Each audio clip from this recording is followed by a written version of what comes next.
खरं सांगायचं तर मी पहिल्यांदा रंगमंचावरती कविता वाचल्या आणि खूप घाबरून गेलो होतो मी, कारण स्पृहानी मनापासून बोलवलं होतं की तू यायचंच आहेस आणि माझ्यासाठी कविता वाचायच्या आहेत आणि मी प्रॉमिस केलं होतं.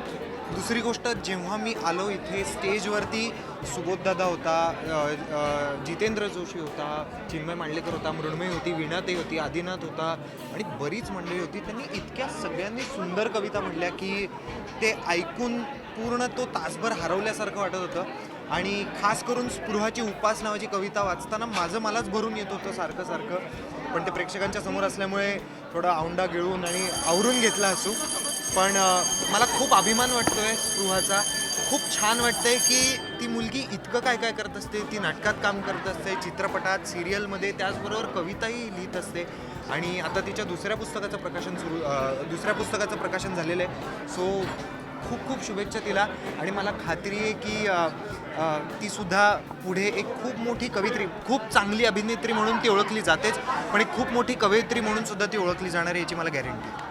एक तर आम्हाला सगळ्यांना अभिमान वाटतो स्पृहाचा.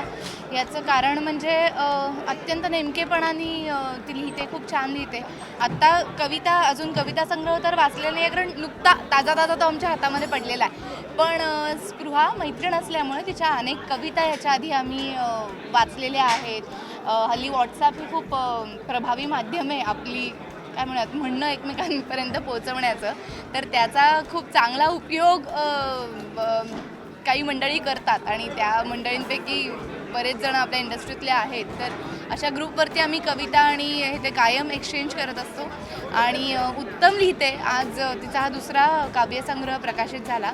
एक मैत्रीण म्हणूनही अभिमान वाटतो आणि बेसिकली जाण असणाऱ्या, आजूबाजूचं भान असणारी मंडळी किंवा कलाकार हल्ली अभावाने पाहायला मिळतात आणि अशा अनेक जणांबरोबर आम्ही काम करतो याचा सुद्धा अभिमान आहे. स्पृहा माझी खूप जवळची मैत्रीण आहे आणि ती कवयित्री म्हणून ती जसा तिचं नेचर आहे, जशी ती जेन्युइन आहे एक माणूस म्हणून, तसं ती कवयित्री म्हणून पण तशीच तितकीच जेन्युइन आणि त्या कविताही तितक्याच सुंदर आणि सिम्पल, छान, गोड, तिच्या इतक्याच गोड आहेत तिच्या कविता.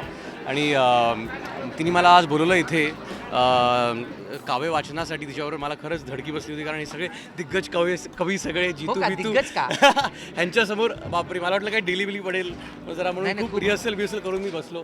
पण स्पृहाला मनापासून खूप खूप खूप ऑल द बेस्ट.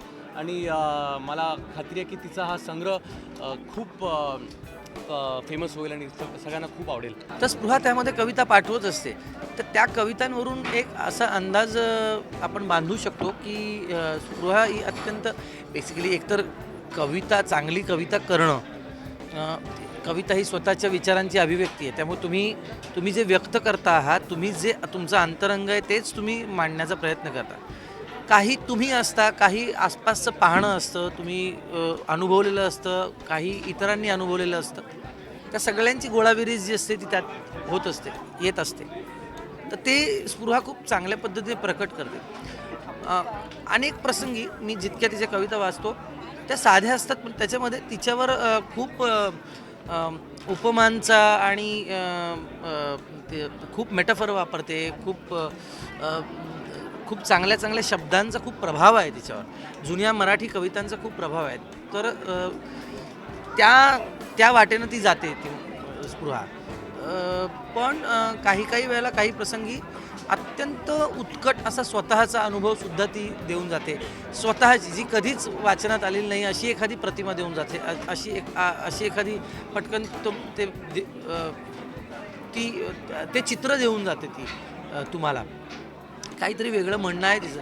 आणि दुसरा संग्रह आहे आणि फक्त एखादी व्यक्ती असती तर कविता संग्रह प्रकाशित केला असता आणि संपवलं असतं. पण आजवरच्या जितक्या कवयित्री आहेत त्यांच्या मोजक्या कविता निवडून, आमच्यासारख्या कविताप्रेमी मित्रांना निवडून तिने आम्हाला बोलवलं आणि असा एक छान साधा कार्यक्रम केला. याच्यातच आलं ना की ती किती सेन्सिबल आहे. सेन्सिटिव्ह तर ती आहेच. खूप मजा वाटते मला, कारण स्पृहा ही कवयित्री आहे हे मला खूप आधीपासून माहिती आहे, पण आम्ही समाव तिला कधी सिरियसली घेतलं नाही फारसं.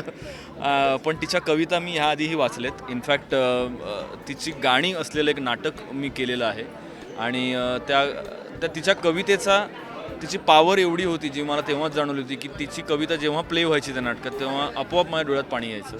आणि मला आज खूप आनंद आहे की स्पृहा ही कवयित्री आहेच, पण तिने आज ज्या पद्धतीने हा सगळा कार्यक्रम घडवून आणला आणि स्वतःबरोबर आधीच्या ज्या सगळ्या स्त्री कवयित्री आहेत त्यांचा एक कॉग्निझन्स घेतला, तो आय थिंक इट्स क्रेडिटेबल. खूप छान.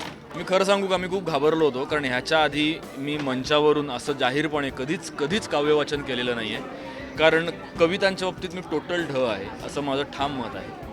आणि मला एकच कळतं, मला शब्द वाचता येतात चांगले आणि त्याच्यातला अर्थ पोहोचवता येतो, तर तो पोहोचवण्याचा मी प्रयत्न केला. पण जितूबरोबर, सुबोधबरोबर, मृण्मयीबरोबर, स्वतः स्पृहाबरोबर मला स्टेज शेअर करायला मिळालं, वीणाबरोबर, अमृताबरोबर. आय थिंक माझं भाग्य.